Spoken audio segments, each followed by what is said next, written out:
Greetings and welcome to Straight from the Heart, a podcast of health education for Africa Resource Team, or as most friends know us, Africa Heart. We're a 501c3 nonprofit organization based here in the United States and Kenya. I'm Jerry Kitchell, your host of this program, which features insightful conversations and stories shared by incredible people who make this ministry possible. In today's podcast, we begin with a two-part series featuring Heart's frontline doctor and medical expert, Dr. Mariana, who spends a great deal of time serving and helping the mothers and children Heart is called to serve. Heart Executive Director Lori Powell joins us for this conversation. Dr. Mariana, let's begin with an overview. What are the various duties that you currently oversee in Heart today? The current responsibilities and duties that we do right now at the Heart is training of the WIP mothers on health issues, and this entails hydration, nutrition, counseling on mental health, and making sure they are able to heal from their past wounds. Additional duties that I do at Heart is medical assessment, and this is where we go to all the WIP centers, which are 7 in numbers, assess the mothers, bring out the illnesses that are affecting them. We treat them. Those which cannot be treated, I refer them to specialists at the hospital and follow up on them while they are at the hospital.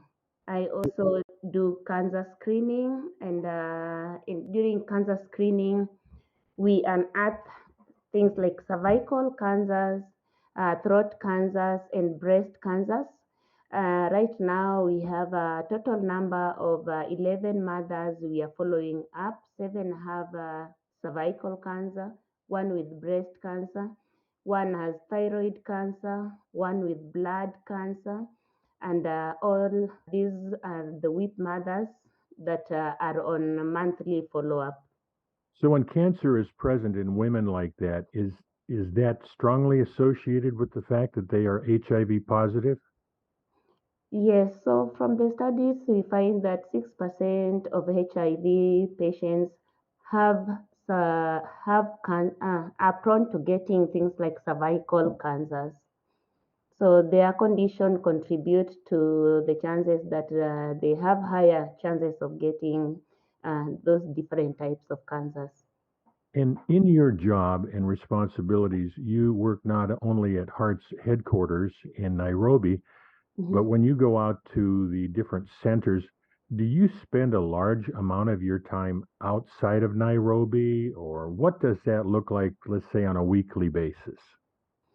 So on a weekly basis, I spend most of the time outside Nairobi because we have 7 centers, and being the only doctor there, I have to move from one center to the other, and I spend like 1 week in one center, then come back to Heart, do the reporting, and then move to another center.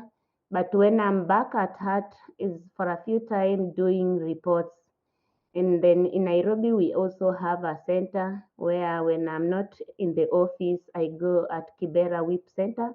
And this is to follow up also with the mothers that are around Nairobi. Do you have support people back in Nairobi or in the field who are assisting you so that you're not doing this all alone? And how does that work? In the field, I have the compassionate officers. They really don't have the know-how knowledge on health, but they help follow up on those sick mothers, do home visits, and those who need to be attended to the hospital, they help up with them. At the office, I have an intern, she's called Verity, who helps me with the data entry, and she does a good work. We would need a nurse who, like when I'm out and away, she can do the follow up because I know. So if we have a nurse who understands the illnesses and the health situation of the mother, she can do the follow up. Sometimes we are in the field doing like medical assessment in Taita. And those that are in Western are calling, those that are in Kisi are calling, and it is really not easy to follow up while you are doing an assessment in Taita and having to attend to those that are back at the Kakamega or Kisumu or Kisi. So that's an area, Lori, of need that we have is to find a nurse, or any thoughts along those lines underway? Absolutely. That's what, when Heart first began back in 2000, when Vicki founded it, initially Vicky's focus was on education because the women that were she was identifying were HIV positive, actually probably even closer to AIDS because their viral load was so high. The women didn't understand how they got it, how to manage it, and so early on it was education, educating them on taking their medicine, how to take their medicine, what food to take with the medicine. 23 years later, with Dr. Mariana on staff. So we've moved on to the next phase, which is prevention and treatment. And there is so much that goes on.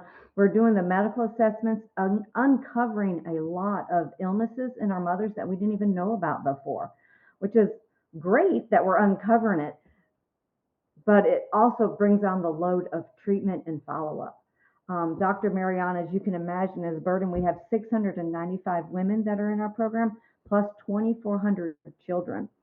So our desire is for next year to supplement our staff with a nurse, which is be approximately $1,000 per month to be able to provide that extra hands-on for Dr. Mariana, so we can provide the level of support to our mothers and their children. And in mentioning the children, what type of medical assistance help are you able to provide for the children, and is that significantly different than what you're able to do for the moms? So for the children that we are caring for is the same, just like the mom. We have children that are HIV positive, born HIV positive. And these are the children, we see them also in the hospital on monthly basis. We had recently a mom's child who was shot with a gun and during demonstrations in Nairobi, and we had to stand in and pay for the bill and pay for the national insurance fund, which is a medical kit. We also have a WIP child who has diabetes and renal failure, and he undergoes dialysis, and this is like 2 to 3 dialyses in a week, and each dialysis costs $80 session. And different WIP children that we see, because just like the mothers being followed up, we also have one WIP child who has blood cancer, and he attends the hospitals every month. We buy the medications, we support with the transport because the mother, as we know, cancer treatment is very expensive. Mothers cannot afford, and the NHIF, which is insurance, cannot pay everything. They just pay a portion of it, and the rest is out of pocket. I'm just curious, let's say the 2,400 children that are treated and cared for by Heart, is it a small percentage or a large percentage of them that would be HIV positive as well? It's not a large percentage that is HIV positive. For some mothers, I would say it's a big number because you'll find like 3 out of 5 being HIV positive. But for some mothers, you'll find like 1 out of maybe 4 being HIV positive. And we have mothers who don't have the kids that are HIV positive. So it's like varied amongst the mothers depending on when they healed and started taking the medications and stopped being in denial. Is really a varied range, and depending from one region and to another, and depending from one mother to the other. I've heard before that one of the great challenges is that when mothers begin to take their medications and they're taking good nutrition and they're taking the instruction that we're giving them, they begin to gain weight, they feel healthy, and sometimes you run into the problem where they stop taking their medicines because they think that they're beyond it. Is that true? That is true. When they get into the program and they start taking medication and they follow the training sessions that we give them, the counseling sessions, so they adhere to the medications as they continue. They continue taking their medications during that time when they get into the program. But then there are some who adhere to the medication very well, but different reasons, the drug just stops working and they continue progressing from one bad state to the other. Have quite a number of them that we are following up. And these are the mothers, then we up now the game. We make sure we are supplying them with food basket just to make sure they are not thinking of any other issue like providing for the children, providing for the school fees, so that they can concentrate on their health. And this has added like a value to them, and some of them are really doing very well right now. So yes, we have challenges, but we are working on them. Do you find too that with the women who have graduated, the alumni, that they could be a tremendous support to the women who, let's say, are in the program, encouraging them to follow the rules, encouraging to stay with their medicines, and to that has to be very helpful. Yes, so that is very helpful. The women who have been in the program act as a support group to the others who are coming in, and this has helped many new mothers to heal. And when they come in, they still have stigma. When they come in, they feel like they were alone just somewhere at home. But then they come and find these other mothers that are taking medications, those that share their life experiences. They tend to like they will see that this other mother had a worse situation compared to them. And when they share, there are mothers that were like raped and several times. We have those that were chased from their homes and all their things confiscated. But there's this one who is coming. It's just that the stigma, people are talking about them, and maybe they don't like them, and they hear this situation of this person who was like raped and chased away by the parents, and they're like they are better off. Most of them have started disclosing to the families, and it was initially only their problem. So when we think about HIV and the fact that heart got involved 23 years ago, and stigma was huge at that time, but it's still very present today, is what I hear Mhm. you saying. Yes, stigma is still very huge today, but just that the groups that are coming into the program, they don't go away. They stick together and act as support group for the group that are coming. And then it helps them to heal, even though there is stigma, but they'll now live positively because there's no other way out. They can live, and that is how many have been able to stand and focus on their lives and not what others are saying about. Well, I want to switch gears just a little bit because I want to find out about your upbringing, your childhood, and can you tell us a little bit about growing up in Kenya and what that was like? Yes, I grew up a place called Migori. Dad passed on when I was very young. I was around 12 years. Life was really, really hard because my father was the only breadwinner. My mother was a housewife. She was not working. And so after my dad died, everything was taken away by our uncles, and we were just left there. And nobody was willing to even help us. School, nobody was willing to help us with food. As we grew up, we were in school, and it reached a time when I didn't have school fees, and I just stayed home. I was almost being married off at a very young age to this old person, but my hope in God made me just stood firm. I just told myself I will stay as long as I can at home, and I believed God will make a way one time. And so I had a friend, my brother, who is my eldest one, joined a school, and because of the same problem, was sent away for school fees, and he was not able to pay that school fees, and he didn't have transport. That time he was in high school. He went to the bathroom and hanged himself, but a friend, a student, went there and found him. So they disconnected the rope that he had tied to kill himself. That is the time he was taken to this home in to initially the provincial commissioner in Kisumu.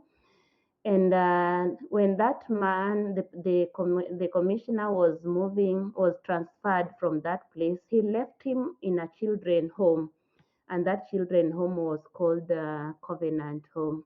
And because I was just home doing nothing, not going to school, and my life was like kind of miserable, he took me in, and so I joined a children home and went to school in that children home to my college level. But we were more than 350 children in that home. So even getting to college and getting to university was very, very hard. So my brother went home, and I had a friend called Janet White, and this friend called Janet White introduced us, and that is when Vicky was at our place back in Migori, and I showed her my grades, and I had passed, but I didn't have the school fees to join university. And she was touched, and I just prayed that heart will help me join university and do medical, which was the dream of my life since I was a very little kid. And so that is when I joined HAT. It was in 2011 when I joined school. But when I met Vicky and Janet was in 2008. In 2011, I joined university in Kenyatta University, did 6 years of university. There was an extra year when the doctors and the nurses striked, and we wondered when we were going to finish the school. The years went on an extra year because we didn't have nurses and the doctors to graduate us from the school. And from that, I went to work a hospital near in Migori. And when our heart nurse was involved in accident and heart didn't have someone to come and help, and at the hospital, it was really a lot of work, but I was not getting paid also during that time. It would take long before we get like paid. Vic requested me to come and help the WIP mothers. And I thought it was going to be like a 3 months or 2 months, but the 3 months turned to be 4, 5, and now it is 2 years, and I've never regretted working for Heart. And so this is the journey I've walked, and I just want to appreciate Heart and all our donors, the work we are doing for the children, just to change our future from when I was hopeless to now that I have a name and I can support my family and my children. It's an amazing story, and I can't help but wonder what was it in your life that gave you that passion and that desire to become a doctor And obviously you had to be a very, very good student and study hard and be very determined to make it through that journey. What was it that motivated you to do that? So, what motivated me to be a doctor is I watched my dad dying, and we could not really do much because he was supposed to be in hospital getting treatment. But I just saw him. I really don't understand why he didn't go to the hospital to get treatment. And so I was like, if I was a doctor, I could have helped him through that situation and maybe he could not have died. This motivated me to really, really work hard and just to take care of the sick, those who are low in society, that they may not become vulnerable the way we were, because he left us at when we really needed him, and he left us like without any future. And I wouldn't like even a weak mother to die and just leave their children open like that. And so orphan prevention is very, very key, so that those children are able to have somebody to care for them, to take care of them. And this is the motivation why I went to be a doctor, and I worked hard through it. And even when it was hard, I had hope. That's beautiful. And I'm also thinking is that because of your faith in Christ and your love of the Lord and your love of people, how does you integrate that into what it is that you do when you're reaching out to these women and these children? My faith, the way I see everything, is like I believe everything is possible with God.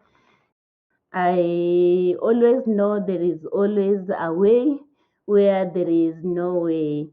And just like the Bible says, God will make a way. And there's a song say, God will make a way where there is no way. I hold on to that and have that faith. And even when I talk to the mothers and they have given up in their lives, they have given up with their health, I tell them God is going to make a way, and they believe that, and for sure they heal from their situations. So I'm like, my experience with that is with God, everything is possible. As you're saying that, I could see you now. You're helping them physically.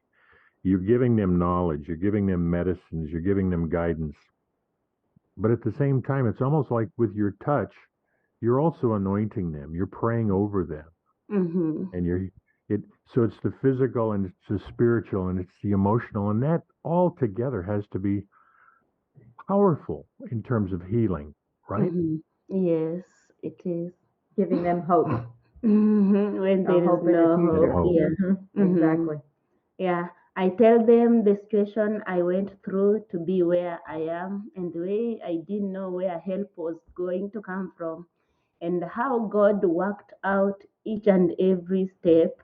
I just thank God for everything, and they see that and build on that, and we connect with them very strongly.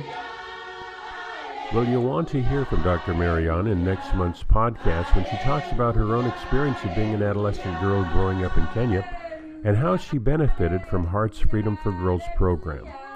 For now, thank you for joining us. And to learn more about Heart, you can find us on the web at www.africaheart.com. So whether you're a regular Heart supporter or someone wanting to learn more about this ministry, we'd love to hear from you. You can contact Lori Powell, Executive Director of Heart, directly by sending her an email to info@africaheart.com. That's info@africaheart.com. Until next time, Asante Sana. Many thanks, and may God richly bless you.